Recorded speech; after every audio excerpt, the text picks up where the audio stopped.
Marilah kita berdoa kepada Allah. Mudah-mudahan kita semua oleh Allah selalu diberikan kesehatan zahiran wa batinan, sehat lahir dan batin, diberi panjang umur kita semua oleh Allah dengan umur yang barokah di dalam taat dan beribadah.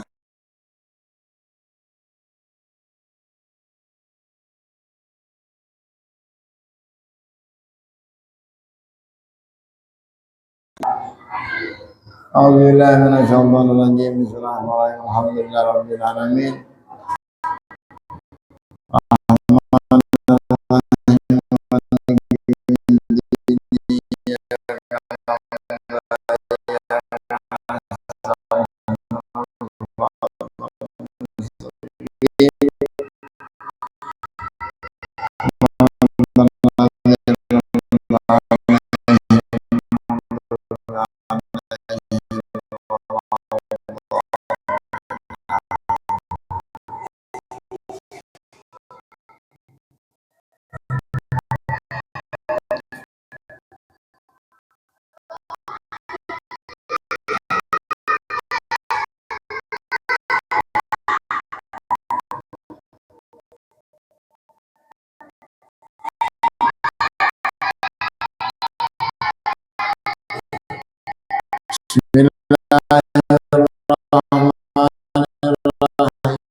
Subata waj'alna al-laila libasa waj'alna an-nahara ma'asha.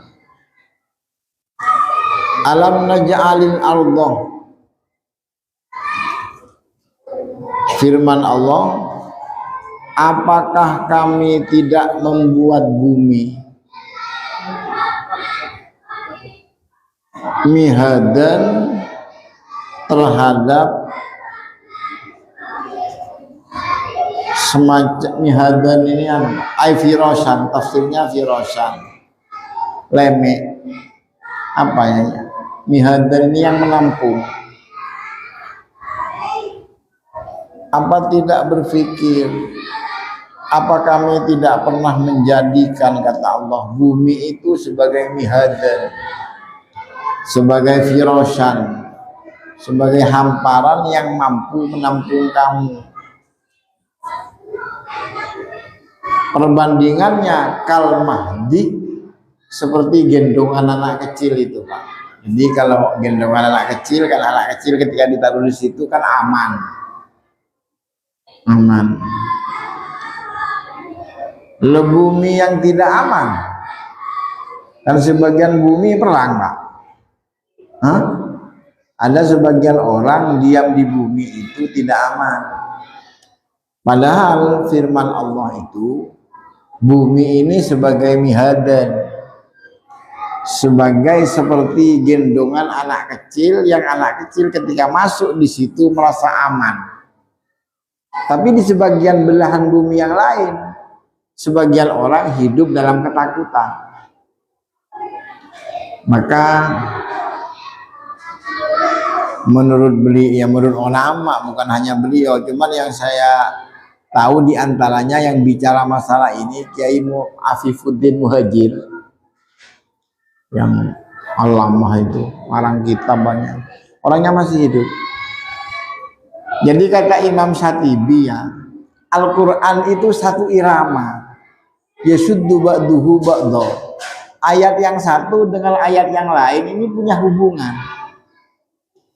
Jadi jangan hanya dilihat sepotong, tapi gabungkan dengan yang lain, kata beliau itu diantaranya. Lah ini contohnya, bumi ini aman, tapi kok dalam kenyataannya banyak orang hidup di bumi merasa ketakutan. Maka di ayat lain Allah jelaskan, wa ma asobakum min musibatin fabima kasabat aidikum. Musibah atau apa sajalah, musibah apa saja, asobakum yang menimpa kalian itu murni fabima kasabat aidikum, ya karena ulah kalian sendiri. Mana kemarin waktu musim penghujan itu di daerah Sumatera yang banjir bandang itu daerah apa, Pak? Aceh, ya. Di situ banyak apa pohon yang gelondongan itu, banyak yang meninggal kan itu. Prabowo sudah jadi presiden. Ini disebabkan ya karena bima kasabat aidikum, ya karena ulah oknum-oknum itu yang main kembang seenaknya itu, sehingga setelah gundul terjadi erosi, yang jadi korban ya manusianya juga.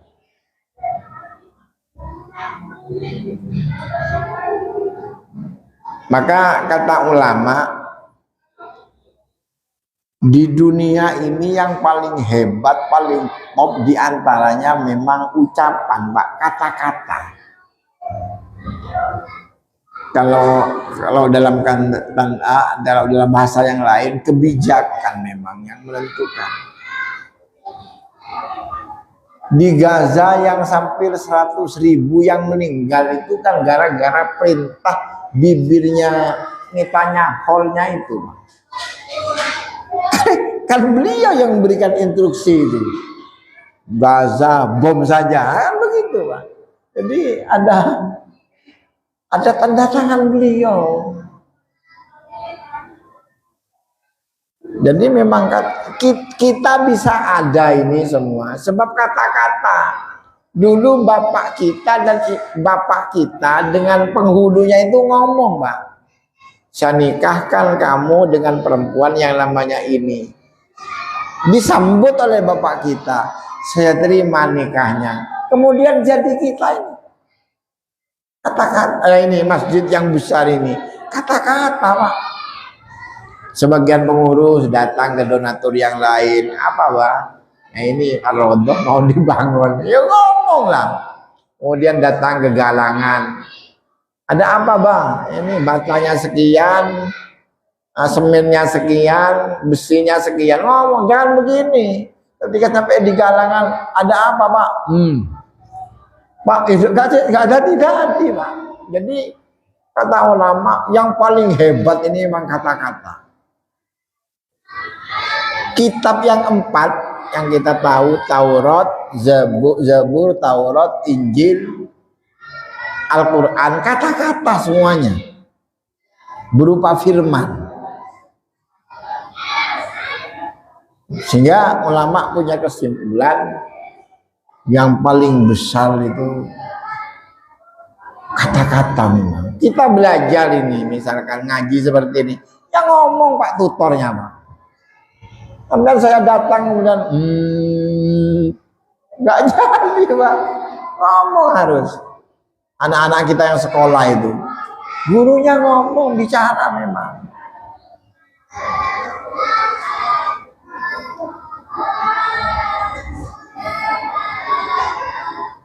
Jadi begitu ya. Jadi kesimpulannya, memahami ayat ini kadang digabungkan dengan dalil-dalil yang lain. Kadang Al-Quran digabungkan dengan Al-Quran, kadang Al-Quran digabungkan dengan hadis, kadang hadis digabungkan dengan hadis, hadis digabungkan dengan Al-Quran.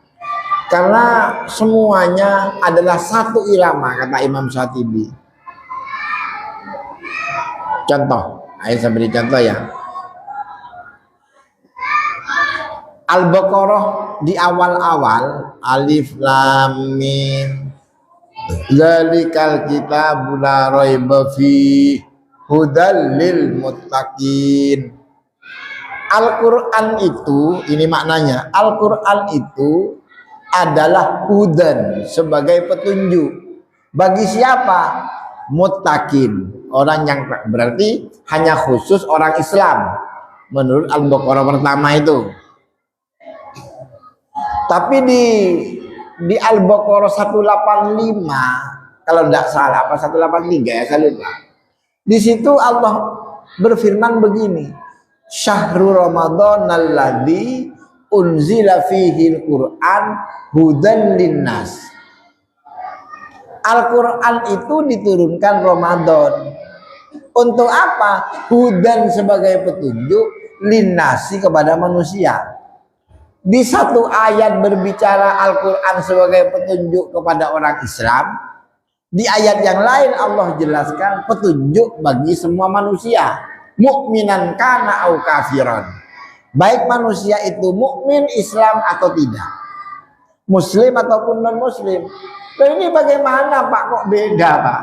Nah, maka ada kaidah begini, al-jam'u aula minat tarjih. Mengumpulkan semua pemahaman yang kira-kira ada perbedaan itu, ini lebih utama daripada mengambil salah satu yang dianggap paling top. Ada kaidah begini. Jadi kalau di Al-Quran atau hadis ada yang sekiranya bikin rancu, gabungkan semuanya. Bagaimana akhirnya memunculkan pemahaman begini? Al-Quran itu sejatinya adalah diturunkan kepada semua manusia. Baik manusia itu muslim maupun non-muslim. Tetapi tidak akan mengambil Al-Quran sebagai petunjuk kecuali orang-orang yang takwa. Pemahamannya begitu. Kalau memang sengaja kita mau dibentur-benturkan Al-Quran, ya bisa tukaran, Pak. Karena kadang secara tekstual, secara harfiah, kadang memang beda. Maka ulama kita ini pinter ya, namanya ulama, Pak. Heran. Itu ada di Al-Quran lagi. Itu awalnya kirodatan khosiin itu apa Pak? Ada yang apa Pak? Kuno ya. Kuno kirodatan khosiin. Jadi kaum Bani Israel yang sekarang dengan Israel yang di Al-Quran itu beda. Beda. Kalau Israel yang di Al-Quran itu kan keturunan Yakub. Nabi Yakub itu nama lainnya adalah Israel. Nabi Yakub itu. Jadi keturunan Yakub itu Israel. Kalau yang di Al-Quran itu Bani Israel, artinya marga Israel, keturunan Yakub. Tapi kalau yang sekarang itu Israel itu bukan, tapi nation, Pak. Negara itu. Di negara Israel itu masjid ada, tidak percaya sampai buka Google. Berapa jumlah masjid di negara Israel ada? Tentaranya itu yang muslim ada kok. Jadi beda antara Bani Israel yang di Al-Quran dengan Israel yang negara itu. Beda. Itu mengisahkan Bani Israel itu kan sering melanggar, Pak. Melanggar hari mulianya, hari Sabat, hari Sabtu. Jadi dulu itu tetap nangkep ikan, padahal hari yang sakral Sabat itu. Sehingga oleh Allah kunu qiradatan khosiin, begitu ya. Berubahlah kalian menjadi kera. Ini ulama khilaf. Ada sebagian percaya memang waktu itu betul-betul dirubah jadi kera. Cuman sabda Nabi berubah jadi kera hanya sebatas 3 hari, kemudian mati semua. Kemudian ada pemahaman yang kedua, ini pakai ilmu yang lain. Yang berubah jadi kera itu bukan orangnya, tapi perilakunya, Pak. Perilaku saking jeleknya Bani Israel itu, saking sering melanggarnya, persis ketek.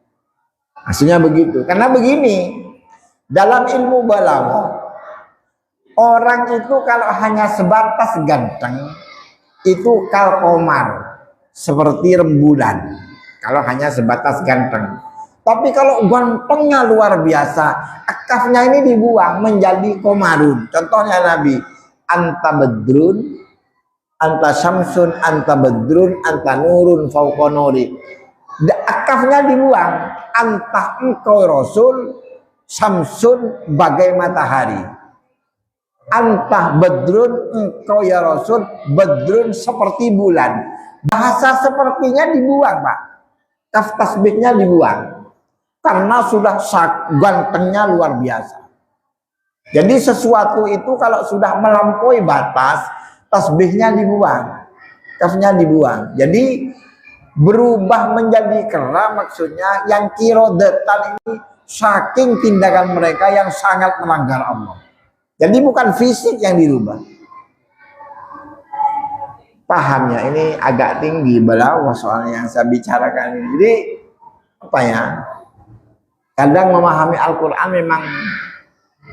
memang dibutuhkan perangkat-perangkat ilmu yang lain kadang. Maka di tata bahasa Arab itu, Pak,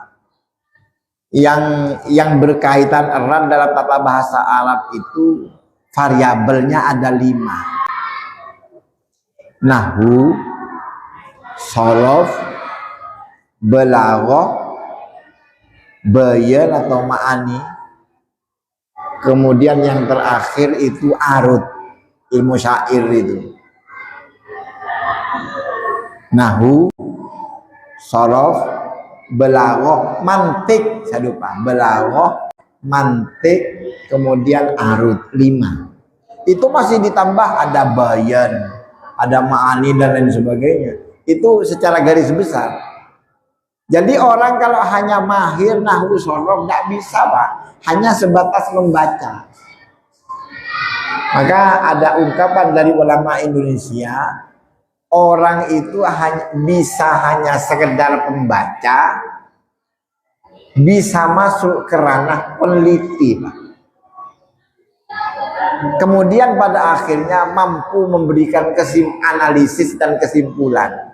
Sama ilmuwan pun sama. Jadi kadang ada hanya sekedar membaca, ada yang bisa sudah menganalisis, jadi lebih dalam lagi.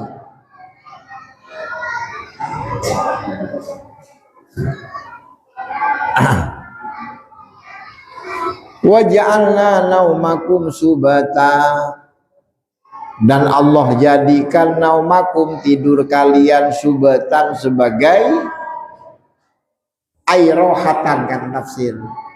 Subat, tidur itu oleh Allah dijadikan subata. Apa subata? Tenang, Pak. Tenang. Airohatan, tenang. Maka ini ada Pak dokter ini. Saya baca jurnal, orang ketika tertidur maka dia akan mengalami diantaranya regenerasi sel itu paling efektif ketika kita tidur. Allah luar biasa mengatur itu. Maka kalau tidur, ada sebagian jurnal itu memang tidak boleh pakai lampu. Pakai lampu karena menghambat katanya. Dan disesuaikan dengan sabda Nabi, memang harus tidak boleh terang, Pak. Tidur itu. Wa ja'alna naubakum subata. Biasanya orang kalau tidurnya itu normal, kata dokter semalam itu 8 jam, kalau siang 2 jam. Itu normalnya. Tapi yang di depan saya ini mungkin kurang dari 8 jam, Pak. Kadang jam 10 masih digilas kok. Itu jam 10 masih digilas kadang. Kadang jam 2 masih Liverpool. Oh iya, jam 2 malam masih. Kemarin finalnya itu jam berapa itu? Jam dunia. Rohatan, ketenangan. Tidur itu rohatan, istirahat, tenang. Li'abdanikum, buat fisik kalian. Ini sudah dijelaskan Pak oleh Allah. Sehingga kalau dilihat dari kacamata medis, memang betul. Allah ciptakan tidur sebagai subatan. Apa subatan? Tenang, rohatan li'abdanikum.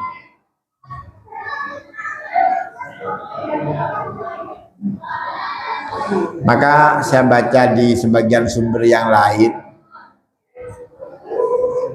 orang kalau fisiknya terlalu forsir, kemudian tidurnya sering lambat tidurnya, biasanya kerja livernya, tensinya naik, Pak. Kerja liver memaksa, katanya. Saya bukan dokter, Pak. Dokter ini yang paham. Kerja livernya agak berat. Karena maksimal katanya jam 11 itu adalah waktu liver untuk melakukan nyuci lah. Gitu. Waja'alna, betul tidaknya nanti tanya ke Pak dokter ini. Waja'alna laila libasa. Dan Allah jadikan, waja'alna, dan menjadikan kami Allah al-laila, pada malam, libasan, sebagai pelindung. Karena gelap orang terlindungi. Maka umumnya orang mau melakukan yang sekiranya kelihatan orang lain itu tidak elok, biasanya malam. Orang melakukan kegiatan yang kalau kelihatan di orang lain dianggap tidak elok, biasanya malam. Mencuri umumnya malam, Pak. Tapi siang pun banyak. Cuman penetapan hukum kan berdasarkan umumnya. Maaf. Tidur di bojo malam apa siangnya sering? Malam, Pak. Malam nih, betul orang nih. Kan dulu pray diambil. Ini sebenarnya PR ke Abah Hadidi, sebenarnya ini Pak Takmir, PR ini. PR-nya Jizbaidi, PR ini. Kapan terjawab? Masih saya juga tidak tahu kapan jawabannya ini. Satiron, malam itu sebagai satiron penutup, bisa wadihi, dengan gelapnya malam. Sehingga umumnya orang-orang melakukan hal yang sekiranya kelihatan orang lain dianggap tidak elok, ini malam biasanya. ja'alna al-laila libasa wa ja'alna an-nahara ma'asha, dan kami jadikan, kata Allah, an-nahara, siang. Siang itu ma'asan, sebagai wahana untuk mencari rizki. Ma'asan sebagai waktu mencari penghidupan. Waktu lil ma'ayisik, untuk mencari penghasilan. Umumnya siang. Ya kalau Surabaya tidak ada siang, tidak ada malam. Hampir 24 jam kalau kekinian, zaman kekinian. Ada orang ini mencari rezeki ini tidak terbatas oleh waktu sudah. Tapi umumnya siang. Malam ada, cuman sekian persennya lah.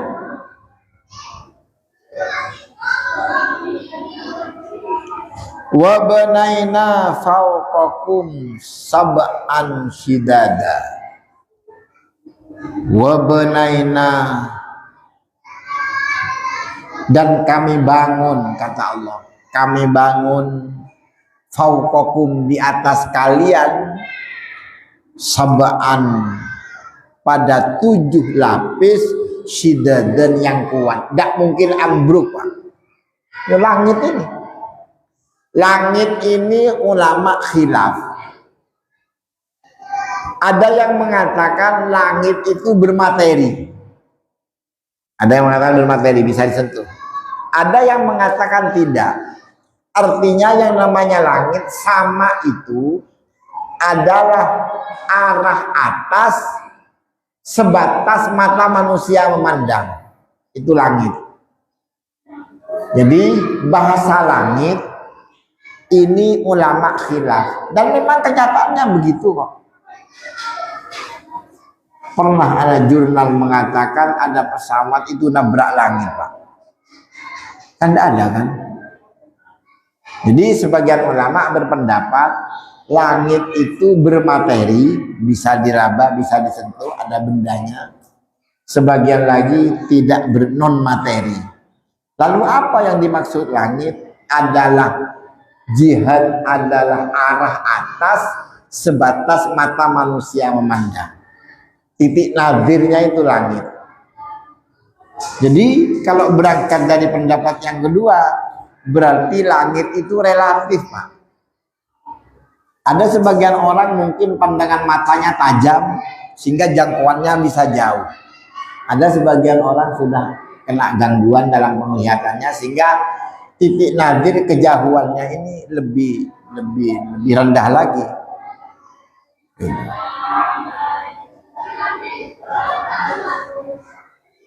Ini tidak usah diperdebatkan ini. Ya terserah mau yang mana, wong kita sendiri kok tidak pernah meraba langit. Ini coba menghadiri yang sudah bolak-balik umroh atau haji ini. Pernah pesawatnya nabrak langit kan? Tidak pernah, Pak. Tidak pernah.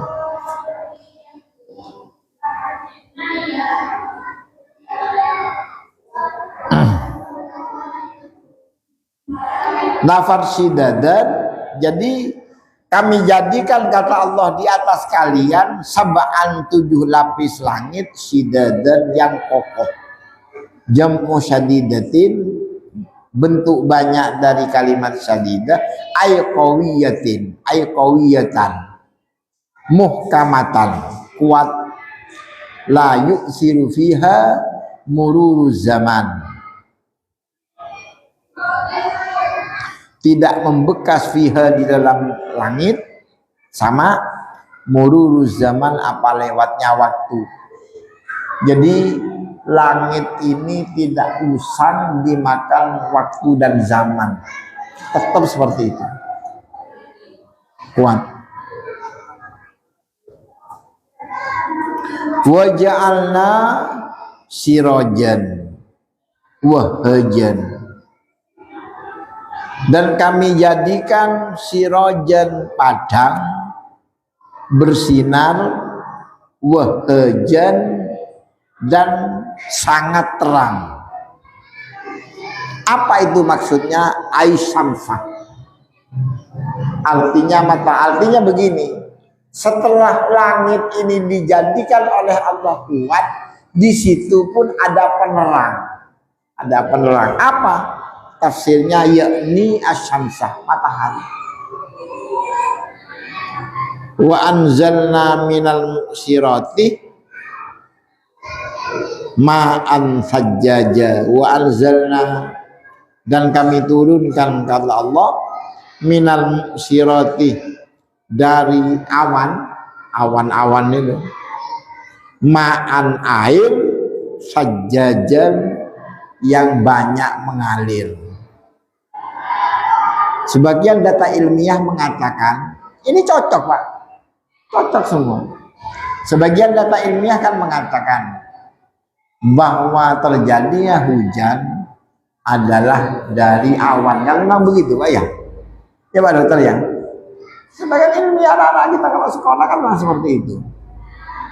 Jadi uap dari lautan naik, kemudian membentuk awan, kalau tidak ada angin lagi, kemudian agak sumuk, kemudian jadi hujan. Jadi kata Allah, wa anzalna, cocok Pak, cocok.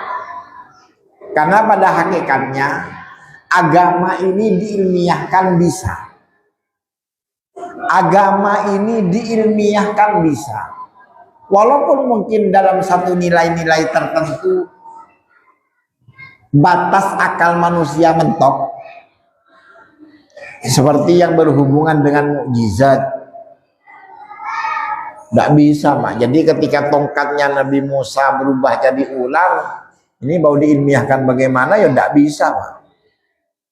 Orang yang tidak percaya yo sihir itu, orang-orangnya Fir'aun sihir, karena mereka ke mukjizat yang tidak terima, mau diilmiahkan.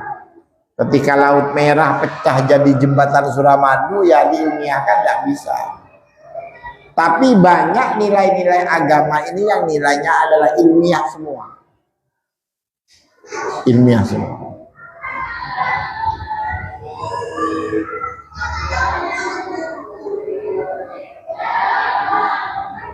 Sehingga proses kematian pun, ini pernah saya sampaikan, pada akhirnya terpecahkan oleh riset yang dilakukan oleh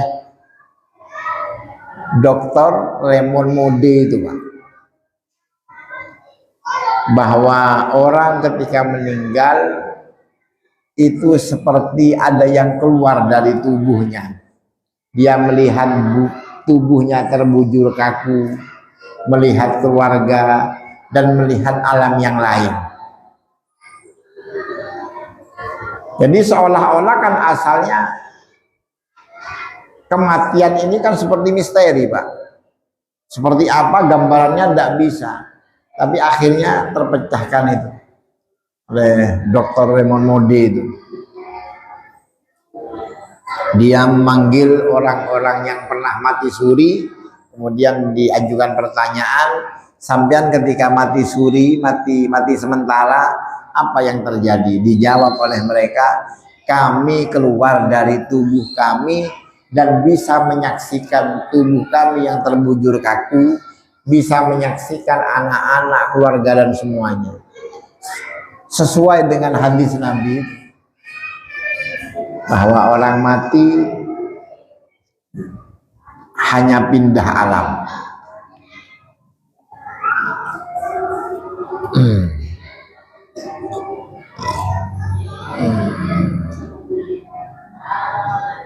Saya baca tafsirnya.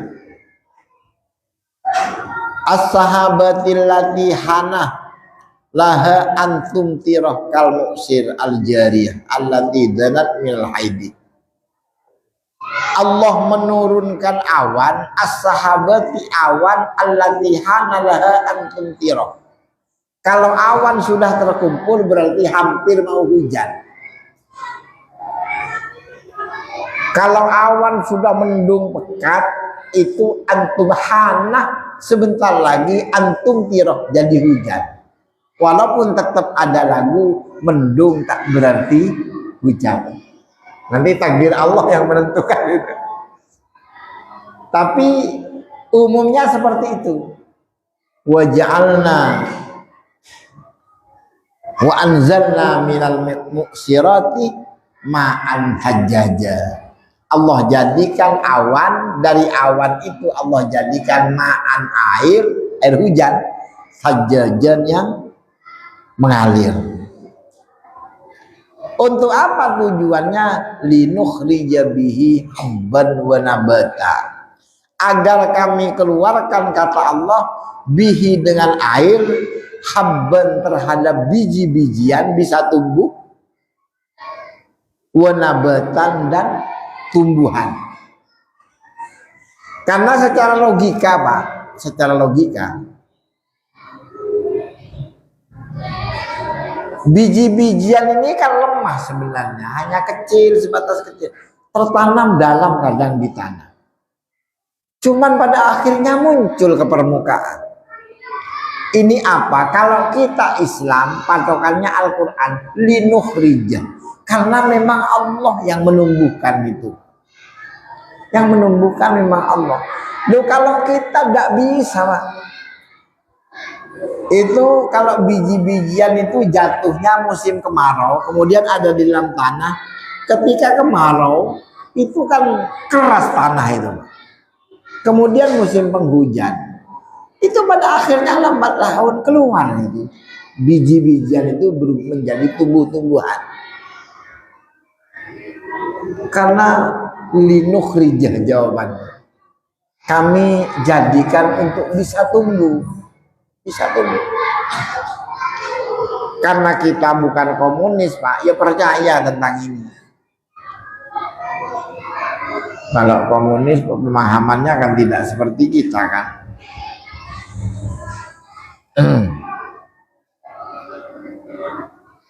Wa jannatin alfafan. Dari hujan itu ketika biji-bijian itu tumbuh, wa jannatin. Wa jannatin ini maknanya kebun. Terjadi perkebun, ada hutan, ada kebun, ada sawah, macam-macam itu. Alfafan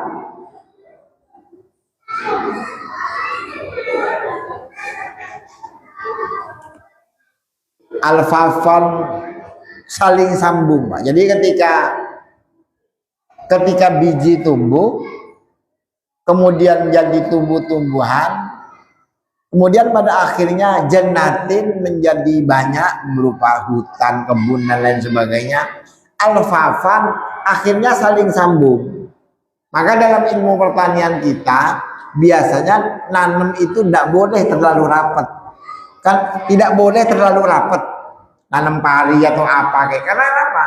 Pada akhirnya akan nyambung, Pak. Daun yang dari sebelah kiri akan bertemu dengan yang di sebelah kanan. Kalau terlalu rapat maka pertumbuhannya tidak maksimal. Dalilnya apa? Ini, Pak. Jadi ilmiah semua. Tumbuhan itu akan tumbuh jadi pohon, pohon itu akan jadi kebun, kebun dalam artian jadi hutan, jadi kebun, jadi tanah, jadi sawah, ladang semua. Itu pada akhirnya tumbuhan itu ketika makin besar, alfafan saling sambung, bertemu. Dahan yang lain, daun yang lain, pohon yang lain ketemu dengan daun pohon yang berikutnya. Nah.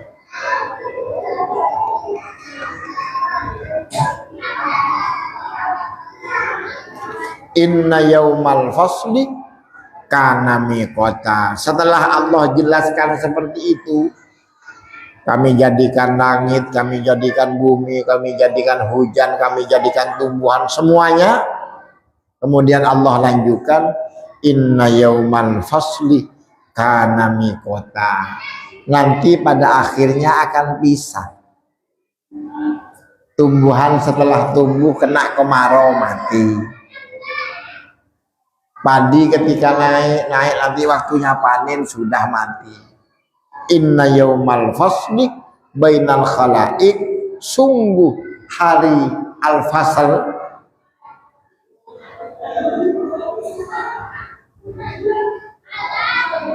kana miqata, adalah waktu yang dijanjikan. Mikotan ay waktan adalah ada waktunya. Waktu pisah itu. Untuk apa? Ini tafsir menjelaskan Imam Suyuti, lithawabi, semuanya mengerucut pada dua hal. Lithawabi wal iqab, imma dapat pahala, imma dapat siksa. Jadi ketika dikaitkan dengan ayat yang lain, yang Allah jadikan bumi, langit, matahari, semua awan, hujan, tumbuhan semua, mampukah kita ini bersyukur? Finalnya nanti di akhirat. Kapan? Inna yaumal fasli kana miqata. Sesungguhnya nanti akan terjadi pisah dengan itu semua. Nah, ketika sudah pisah, jawabannya dua. Imma kita diberikan pahala oleh Allah, imma kita ini disiksa oleh Allah. Yauma yunfakhu fis suri fatatuna afwaja, yaumah di hari yunfakhu ditiup fis suri dalam trompet, diteropong. Malaikat siapa itu? Hah? Israfil ya. Israfil. Hari ketika ditiup trompet, Al-Qarni, semacam model tanduk itu, Pak.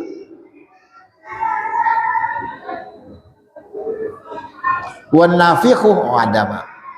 Yang meniup Israfilu adalah malaikat Israfil.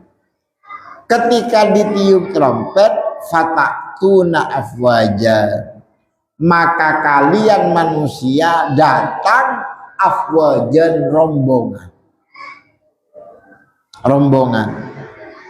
Fatatuna, kalian datang semua manusia, min kuburikum, dari kubur kalian, ilal mauqif, ke tempat perkumpulan. Mana? Padang mahsyar. Kumpul di situ. Kalau dalam kitab yang lain seperti Tafsir Yasin, saya masih ingat Tafsir Yasin itu di awal-awal menjelaskan orang itu dikumpulkan di padang mahsyar. Caranya Allah bikin api, Pak. Dari arah selatan, utara, barat, dan timur ini ada api. Sehingga ngejar ke manusia. Akhirnya kumpul jadi satu. Maka kita kalau baca burdah, ya Rabbi bil Mustafa balligh maqasidah wal habibul ladzi turja syafa'atuhu kulli haulim minal ahwali muqtahimi. Ya Rasulullah, engkau adalah pemberi syafaat kami. Kapan? Min haulin wal habibul ladzi turja syafa'atuhu ahwali muqtahami. Ahwal, yang dimaksud ahwal adalah keadaan manusia ketika dikumpulkan di padang mahsyar. Jadi dari selatan ada api, orang lari ke utara. Dari utara ada api, orang lari ke selatan. Dari timur ada api, orang lari ke barat. Dari barat ada api, orang lari ke timur. Pas ketemu tengah-tengah. Matahari seukuran 1,5 kilo. Kalau sekarang menurut data astronomi, kalau tidak salah sekitar 150 juta kilo kan jarak bumi dan matahari. Itu nanti di padang mahsyar seukuran 1,5 kilo, Pak. Dari atas panas, dari samping kanan kiri panas di api itu. Itu yang dimaksud ahwal di burdah itu. Ahwal. Jadi perkara yang sangat luar biasa yang di situ. Karena orang kan telanjang semua. Sampai Aisyah itu bertanya ke Rasul, "Loh, kalau telanjang tidak malu?" "Iya Rasul. Nanti kan bisa saja Pak Takmir lihat Dewi Persik." "Hah? Pak Takmir nanti lihat Dewi Persik ini apa?" Apa kata Nabi? Hari itu adalah hari yang sangat luar biasa, sehingga seolah-olah akal manusia ini terpotong, Pak. Tidak sempat memikirkan yang lain, saking panasnya. Saking panasnya. Jangankan di akhirat, ini kan saya kalau ngaji kan biasa kadang lewat jalan-jalan tikus itu Pak. Kalau jalan utama tertutup. Kalau tidak tahu kalau di Budidaya, tapi insya Allah sama. Kalau yang di dalam itu. Biasanya kalau saya lewat jalan-jalan tikus, kalau wayai sumu, ini kan sekarang cuaca kan dingin ya. Sekarang ini. Ada waktu-waktu tertentu memang cuaca sumu. Banyak perempuan itu kipas-kipas di luar gang, Pak. Ibu-ibu sambil ngerumpi itu tidak pakai baju, Pak. Cuman segini tuh, saking panasnya. Apalagi di akhirat. Jadi Aisyah tanya, enggak malu. Jadi kalau kita tarik kekinian, jangankan nunggu di padang mahsyar, di dunia saja ketika sedang sumu ibu-ibu tidak malu lagi kok kagak. Iya. Jadi enggak pakai pakaian atas, cuman semacam sarung ditaruh sini, enggak kutangan. Kenapa Pak Ustadz kok tahu? Saya kok yang lewat itu. Iya. Jadi kalau jalan-jalan utama tutup Pak, kalau sedang pulang kan saya lewat jalan tikus, lewat gang-gang itu. Kalau wayai sumu Pak, banyak orang di luar. Jadi kalau sudah cuaca darurat, sudah ada berhenti kata Nabi, akal manusia ini berhenti.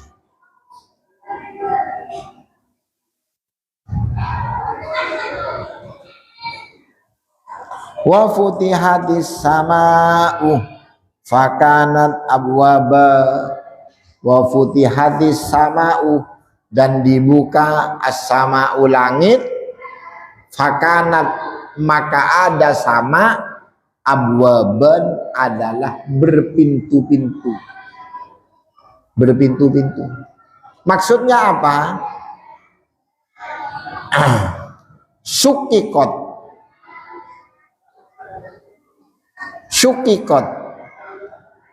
Langit ini ketika kiamat pecah Pak. Sukikot dipecah.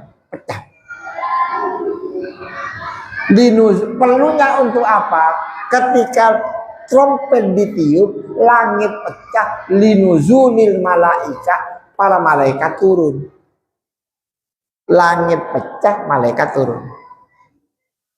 Fakanat abwaba, maka seolah-olah langit itu ketika pecah ada pintu-pintunya untuk malaikat turun itu.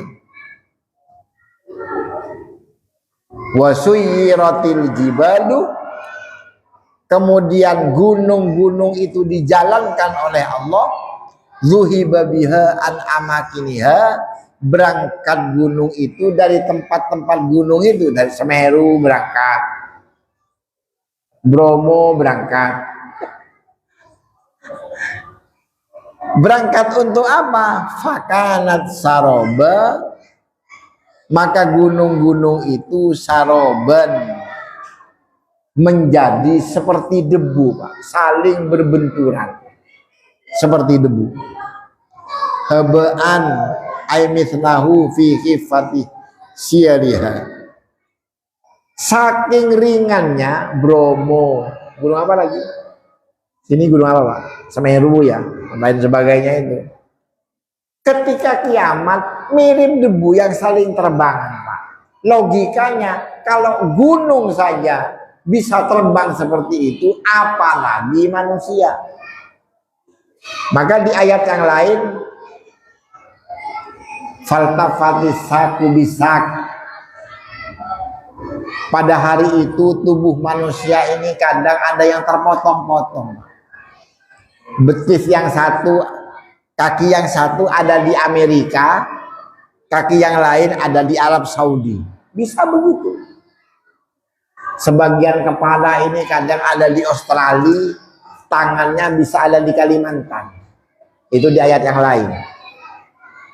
Karena ini gunung saja seperti debu. Kalau sudah kiamat, inna jahannama kanat mirsada, jahannam mirsadan adalah dipersiapkan oleh Allah. Kanat mirsada, jahannam sudah dipersiapkan. Siap-siap. Yang bersiap mulai dari sekarang itu surga. Pokok sesuatu itu kalau siap sifatnya baik, Allah tulis pertama. Kalau sifatnya baik. Sementara yang tidak baik, tunggu momentum. Orang itu kalau niatannya bagus, ketika niat sudah pahala. Beda dengan niatnya maksiat, sepanjang belum melakukan, belum ditulis. Itu bedanya. Maka kalau ditarik ke ini, kalau surga itu mulai dari awal dijadikan sudah siap-siap menyambut orang yang mau masuk surga. Tapi kalau neraka tunggu momentumnya dulu. Tunggu nanti kalau sudah kiamat. Halo? Ya? Jadi kalau sesuatu itu yang positif itu mulai dari awal sudah ada catatan, ada persiapan, ada lain sebagainya. Tapi kalau sesuatu yang tidak baik, nunggu momentum dulu. Ini adalah saking rahman rahimnya Allah. Rahman rahimnya Allah. Kalau maksiat sepanjang belum dilakukan, kolam tulisan amal masih belum. Tapi kalau niat yang soleh, niat saja sudah ditulis, maka nanti di akhirat orang bisa mendapatkan pahala haji dan umroh walaupun seumur hidup tidak pernah haji dan umroh. Maka ada sebagian ulama mengatakan niat saja tidak apa-apa. Maka niat puasa kalau kata Imam Malik, niatnya adalah sebulan. Imam Malik, saya niat di awal Ramadan, saya niat puasa besok tahun ini 1 bulan. Itu manfaatnya begini kata Imam Malik. Seandainya 1 minggu atau puasa hanya beberapa hari meninggal, tetap mendapatkan pahala ibadah puasa 1 bulan. Kenapa?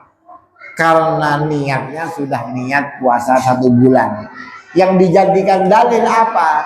Yang dijadikan dalil kalau amal itu amal soleh, niat saja kolamul alam,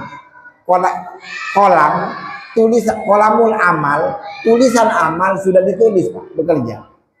Tapi kalau dosa tidak, itu dalilnya.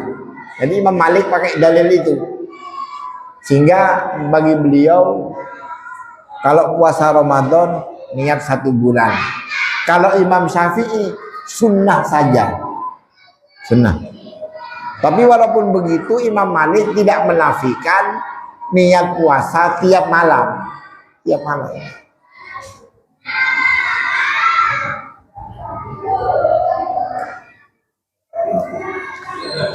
Hah? Insya Allah. Mudah-mudahan bermanfaat. Rabbana anfa'na bima 'allamtana, Rabbi 'allimna alladzi yanfa'una, Rabbi faqihna wa faqih ahlana wa qarabana. Wa bihamdika asyhadu an la ilaha illa anta astaghfiruka wa atubu ilaik wa minkum. Assalamualaikum warahmatullahi wabarakatuh.